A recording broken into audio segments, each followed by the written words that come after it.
The wish list. Item 12.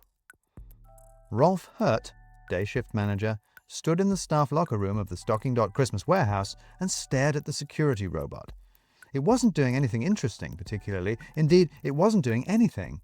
It was just standing in the middle of the room, its lights gently flickering, doing absolutely nothing whatsoever. Which was the interesting thing about it.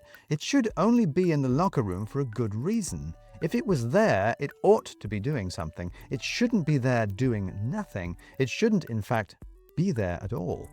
The person who should be there, Alfie, on the other hand, wasn't. Which he shouldn't be. Rolf had told him to wait to be escorted from the premises. Rolf shook his head. He could guess what had happened. The robot had come in looking for Alfie, and Alfie had got spooked and run. Well, he'd better have done what he was told and gone home. But what were the chances of that? Kids like that just thought the rules didn't apply to them, that rules were simply there for the breaking. There was one every year. At least he was only here for Christmas. He'd be gone soon, or maybe even sooner if they couldn't get this security glitch fixed. Rolf brightened, and then frowned again. Down one person on the team for Christmas.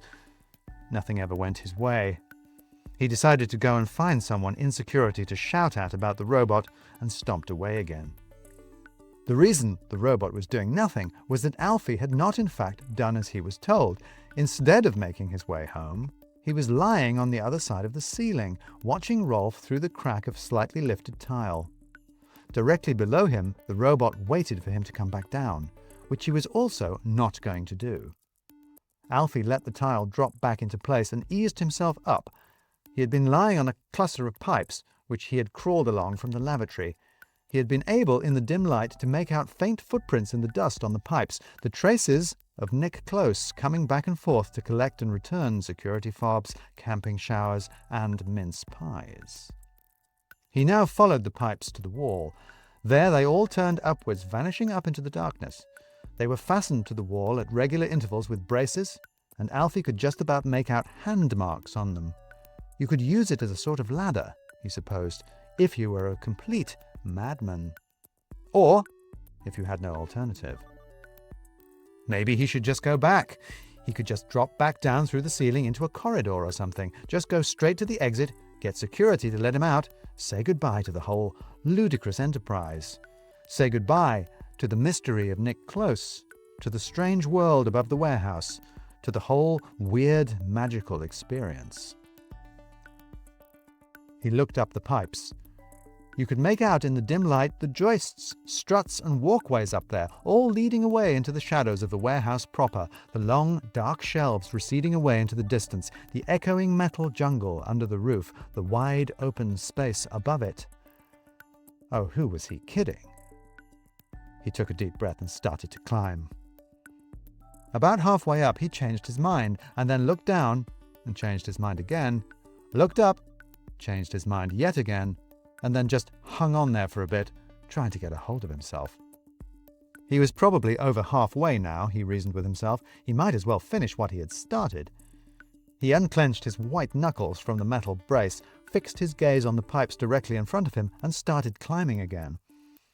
He was concentrating so hard on climbing that he only discovered the walkway when he banged his head on it. He pulled himself up and scrambled across to it, collapsing on it and staring up at the roof above. He had made it. He was up there in the hidden world above the warehouse. Now all he had to do was stay up there. He stood up and took stock of his surroundings. He was still over the populated portion of the warehouse and somewhat exposed up here if someone happened to be looking. He started down the walkway, trying to move as carefully as possible to keep it from creaking under him as he went. The first thing he had to do was to get out of sight. The second thing he had to do was stay there, and not just out of sight of everyone below, of everyone else up here as well. He couldn't imagine Nick Close had forgiven him yet for inviting Nick's brother Daniel into the warehouse and almost getting them all caught. It would probably be wise to stay out of the man's way. He'd already been electronically cursed by Nick. He didn't especially want to know what might happen next. The third thing, though, was survival. He supposed he could try and use the staff facilities to wash at least, but that would take some working out. And he was going to need food. He was going to need somewhere to sleep. He was going to need clothes and some way to keep warm. It was all going to take some working out. But then, someone had already worked it out. Sure, Nick Close had his hideaway with hot and cold running water and his hacker's wall of screens, but he had also worked out a way of manipulating the system to get what he needed from the warehouse, and he had shown Alfie how he did it.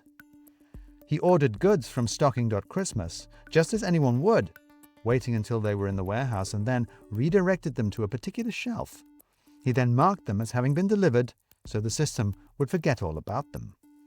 And he had shown Alfie where that shelf was. It had been on the screens while he was showing off his process for living off the land inside the warehouse. It was right at the back, not far from where Nick's hideout was. Sure, Alfie could just steal from the warehouse itself, go down into the shelves and hunt about for what he needed. But there were security robots down there, and CCTV, and stock control algorithms, and sooner or later someone would notice that things were going missing in the warehouse, and the situation there would suddenly get very interesting indeed. Much safer just to steal what had already been stolen. It had a kind of poetic justice to it. He'd have to be careful. If he already didn't want to be caught by Nick, he absolutely didn't want to be caught by him stealing his stuff. But it would be worth it, wouldn't it? Nick Close had cursed him by turning the warehouse computer systems against him, and now that curse had forced Alfie up into the rafters to curse him right back. Well then, no time like the present. And Alfie crept off, down the walkway, into the darkness.